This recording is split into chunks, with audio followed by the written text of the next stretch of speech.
You're listening to the weekly Parsha Podcast with Ari Goldwag, recorded with Hashem's never-ending assistance in Ramat Bisham Israel 5784, 2024. This week's Parsha is Parsha's Behaaloscha, and I'd like to share with you two ideas which are connected and are in two different pieces in the Medrash which are back-to-back, but really talking about two different topics, but we'll see that they're very much talking about the same topic. The first one has to do with the idea of the command that HaKadosh Baruch Hu said, kesef. HaKadosh Baruch Hu commands Moshe Rabbeinu to make two trumpets made out of silver trumpets. And the purpose of the trumpets is to bring a certain majesty, a certain music to the Beis Hamikdash, to the temple. And that's the first idea. And the second idea has to do with a story later in the Parsha, where Moshe Rabbeinu is commanded, as he has certain difficulties with the Jewish people, Hashem says to him, gather for me, esfali, Moshe esfali shivim ish miziknei Yisrael. Gather 70 men from the elders of the people of Israel. We're going to see that there's a great teaching, an important teaching, that's involved in each of these ideas, which is connected and powerful, and we can all learn from very much. In speaking of the musical instruments, so the Medrash points out that David HaMelech, King David, who was the one who so wished to build the Beis Hamikdash, and here we're talking about the Mishkan, we're talking about the Chatzotzros, the trumpets. Trumpets represent majesty, they represent kingship. King David is the one who represents kingship and majesty and building of the Beis Hamikdash. The Medrash tells us, this might be somewhat known to you, it's a rather famous concept. Rav Pinchas HaKohen Bar Chama.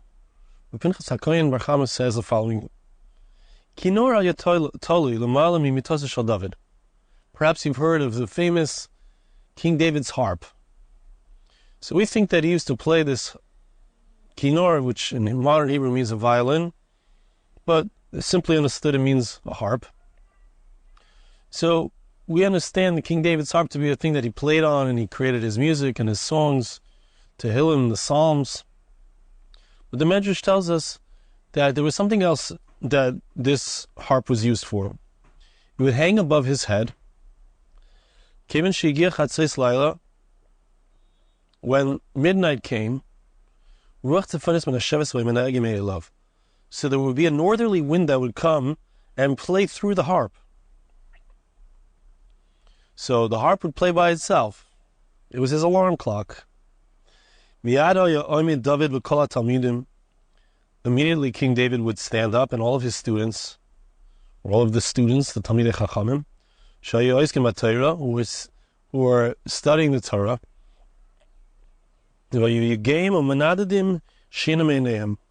they would put in effort, they would be studying, they would shake themselves off of the sleep. They would sit and study the Torah until early in the morning, until daybreak. That's why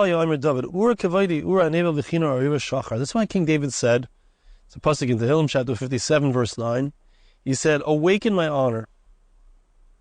Awaken, O Nevel, Kinor, different types of harps. I will awake in the morning. Excuse me. This teaches us, Derech HaShachar B'nei Adam, generally speaking, the morning wakes up the people, but the other way around. The people don't usually wake up the morning. King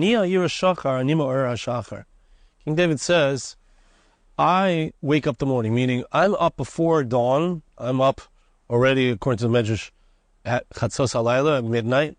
I'm studying all night long, and there are people to this day who study the secrets of the Torah at this point, and from midnight until the morning. There are special kollels that do this. I'm personally aware of one right here in Beit Shemesh.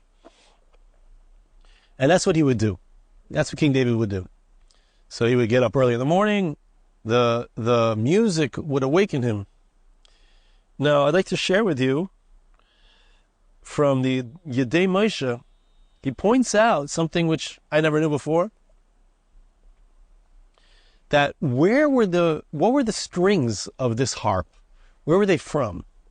And it's important to understand as you listen, to start thinking about what's the significance of the fact of where they're from. So the Yedei Moshe brings that it says in Pirkei Behaaloscha that in Avram Avinu and Yitzchak Avinu's time, when they went up for the Akedah, when Hashem commanded Abraham to sacrifice his son Yitzchak, so they got up there, and then Hashem stops them. The Malach comes and says, don't do it. Don't sacrifice your son. So they found an eyal, they found a ram that had been caught up in the thicket nearby. And they took that ram and they used it as a sacrifice there on Har Moriah, on the Har Bayis. So the Pirkei Behaaloscha says, Lo yotza davar echad avatala. Every single part of that ram was used. We know that one of its horns was the shofar that was blown at Har Sinai and Mount Sinai when you received the Torah. The second horn is going to be blown to Kaveh Shofar Gadol. The larger horn is going to be blown when the Messiah arrives. But every single part of the animal was used and will be used in the future. So the Medrash, the Pirkei Behaaloscha says, Agidim shaloi haya bekiner shel David. The sinews of the ram were saved, and they were used in the harp of King David. Sheyakam la'avodas Hashem yisborach al yedei kiner zeh. That the harp of David, it would awaken him. It would wake him up in the middle of the night so that he could get up and study the Torah and serve Hashem, serve God. So he has a halachic discussion as to how it was permitted to use those sinews. They were part of a carbon, so they were mukdash, they were sanctified. Okay, I'm not going to get into that, but what I want to bring out from this is an amazing thing.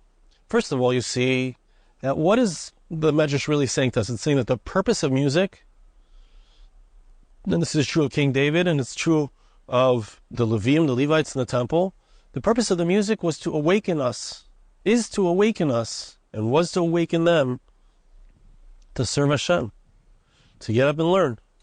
Right? The purpose of music is something that awakens our emotions, and we have to project that in the correct direction. That's what King David did. He used music in order to awaken himself, to stay up, to be able to learn, to be able to shake off the sleep, and to study Torah all night long. The trumpets, obviously, which is what the Parsha Podcast of what we're talking about, the trumpets are obviously also an awakening, right? What's the idea of a trumpet being a majestic type of instrument? Why is it blown when you have a king, etc.? It's because it's awakening. It's for us to realize and recognize the king is here. This is where we are. We're in the presence of the king. Especially in the Beis HaMikdash, where we don't see the king physically, we sense him. You need to be reminded. That's the purpose of the trumpets. That's the purpose of the Kinor David. The northerly wind blows through it to remind him it's time to wake up. It's time to serve God. That's what the music is meant to do. And not only that, but it connects us. When the Medrash says that the gidim, the sinews of the ram of Isaac, were what was used for David HaMelech's, for his kinor, for his harp. So it means to say that there's something about the sinews. The sinews are the pieces of the human being or the animal that create movement.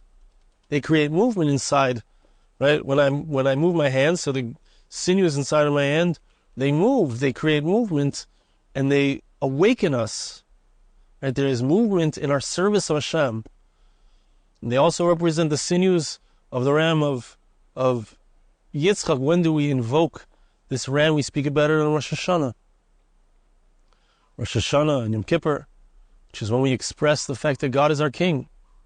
We express the fact that we want to return to service of Hashem. We express the fact that we're willing to sacrifice ourselves, give up everything, give up our lives for Hashem. And of course, it doesn't just mean to die for God, but it means to live for God.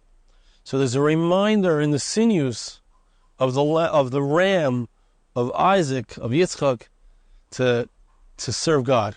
You give myself over completely to God. To get up in the middle of the night to study the Torah of God, that's a very high level. This is the reminder of the music. So the essence of what a king is. A king is supposed to be a king of the Jewish people. He's supposed to be a leader for us.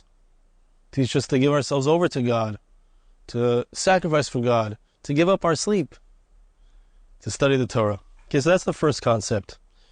Now I'd like to share with you the second concept, and that has to do with the Zikanim.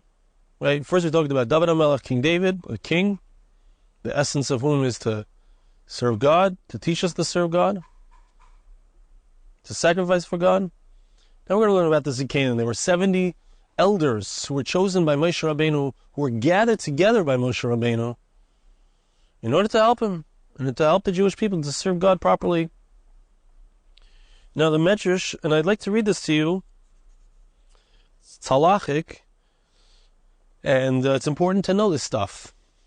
The proper respect that we are meant to have for tzaddikim, for elders. The Pasuk says in chapter 17, verse 16, Hashem says to Moses, gather for me, and we're going to see what the idea of gather for me is, but gather for me 70 men from the elders of the people of Israel. Listen carefully, don't get lost here. The Medrash tells us that if you're within a certain distance, if you're sitting down and an elder passes by, whether it's a literal elderly man or whether we're talking about a Talmid Chacham, which is the subject really here, if a Torah scholar passes by within a person's dalar amis, which means about 6 to 8 feet, you need to stand. He comes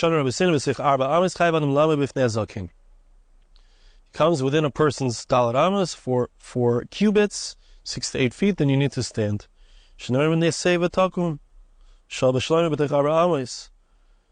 How does one show respect? And we're going to understand, this is important, why we need to show respect. But how do we show respect? Because we need to understand what it looks like. Right? Baruch Hashem, I'm zoiche, when I come into my house, my kids, if they're sitting, they jump up. They stand up in respect. The father walked in the room. Right? That's the halacha. Person needs to stand up in honor of their parents. But what's behind it? What's the idea behind it? We're gonna try to understand together. So first of all, stand up. Second of all, say, how are you? Shalom Aleichem. How are you doing?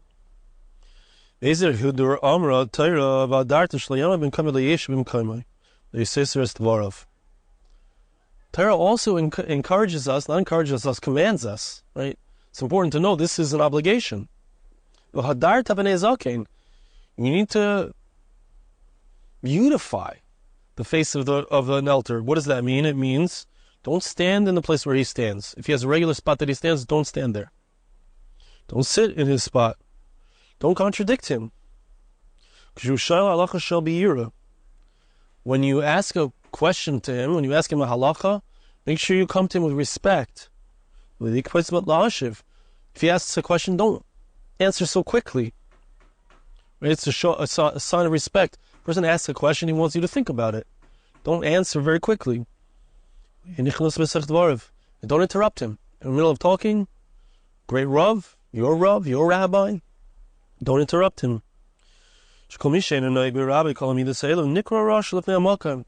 Understand, we Westerners don't like to hear this, but it's important for us to hear this. If you don't do this, if you don't have this kind of respect, if you don't approach your teacher in this way, you're considered a wicked person in front of God. There'll be repercussions. You're going to forget your learning. You're not going to live as long. The person can end up being very poor.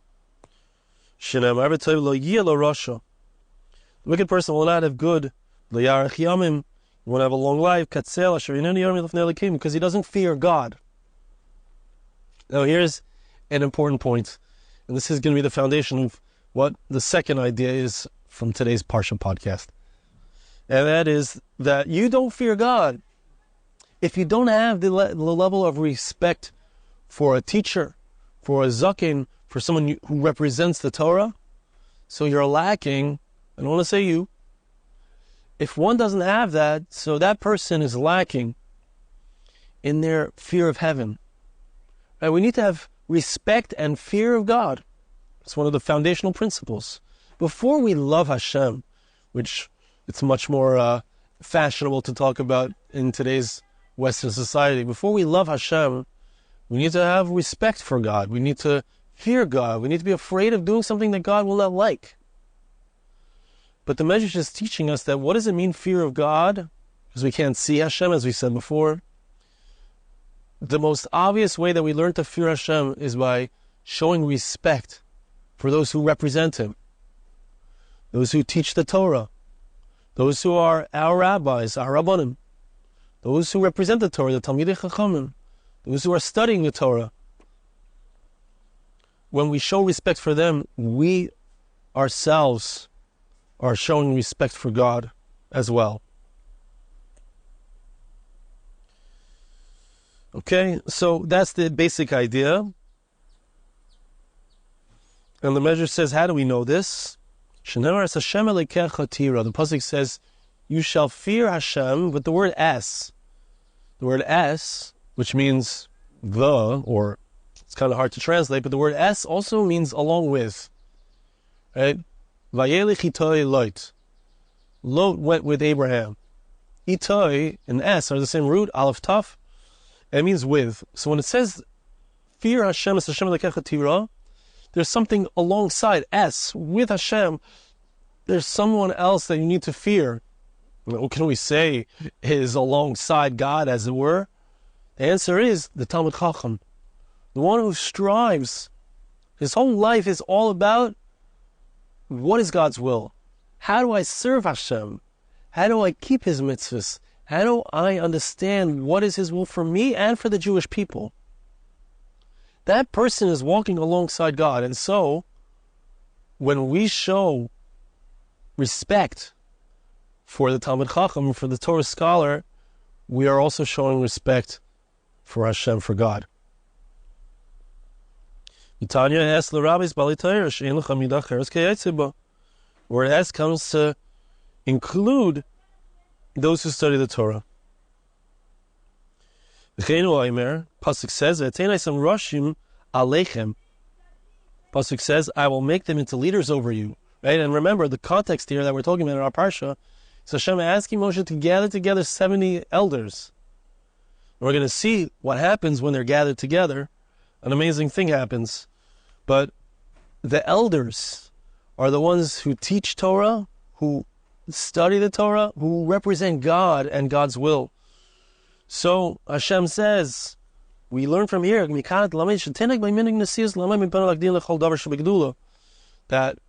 pasuk says,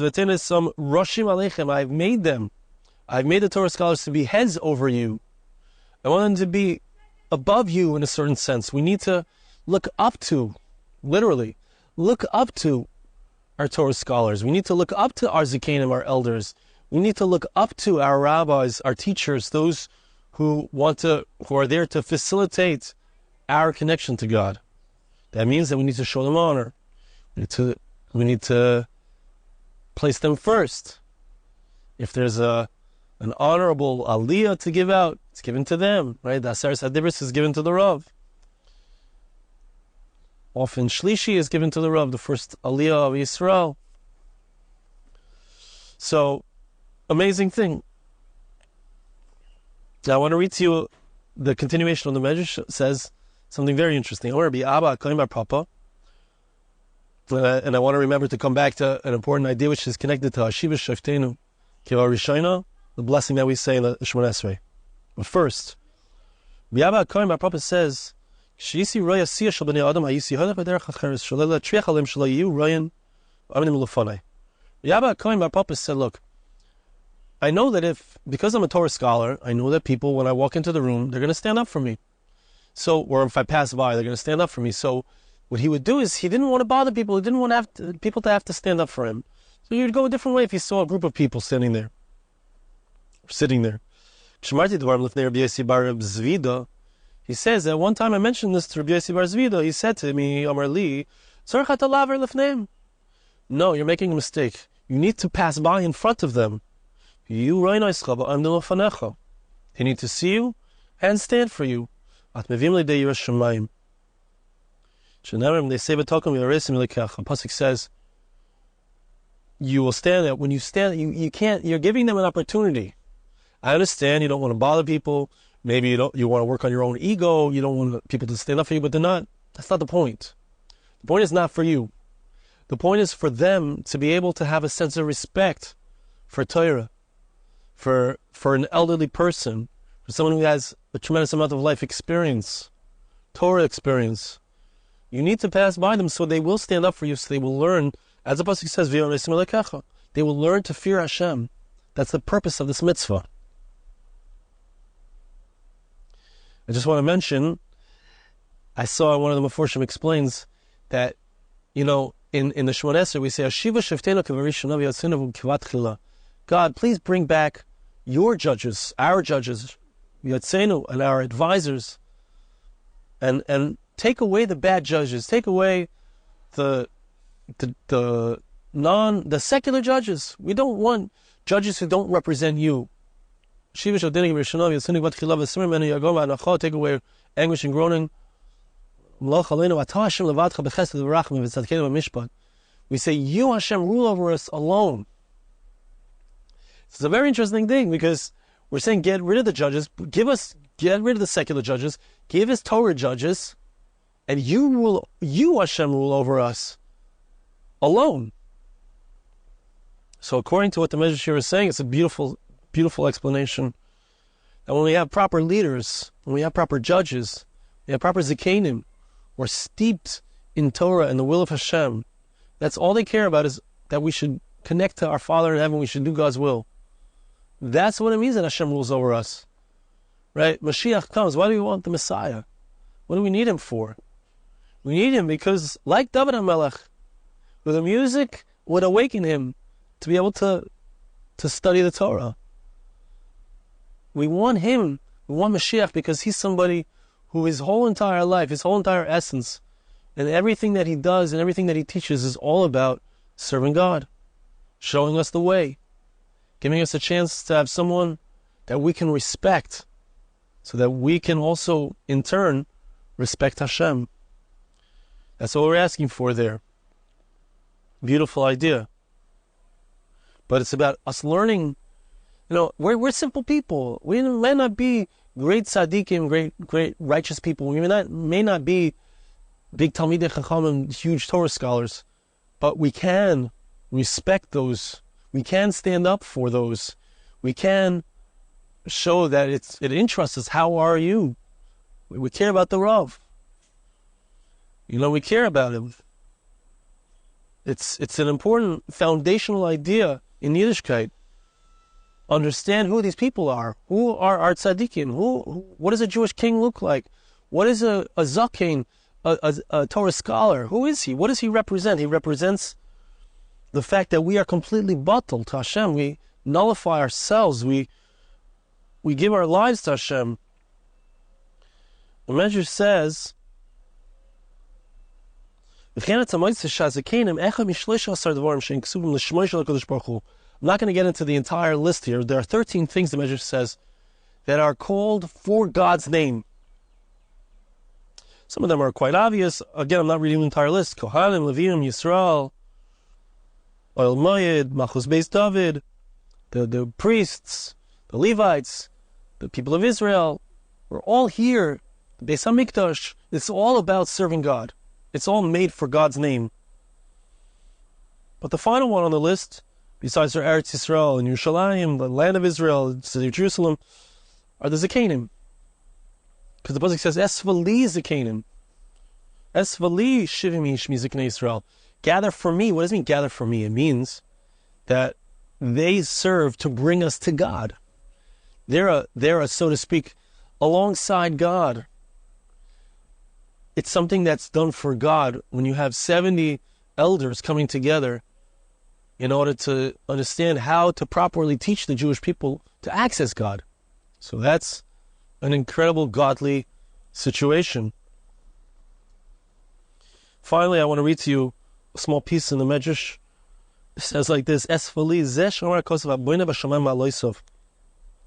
pasuk in Amos chapter 9, verse 6 says, God builds in the heavens the steps, or his great characteristics, and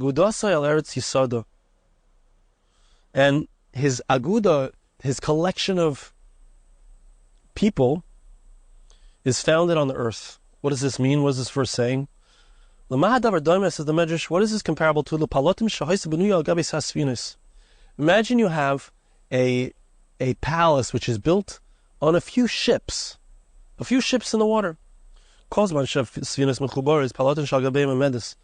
As long as the ships in the water are connected to each other, they're side by side, so the palace can stand. It doesn't say this, but obviously if the ship separates, then the palace will fall. Says the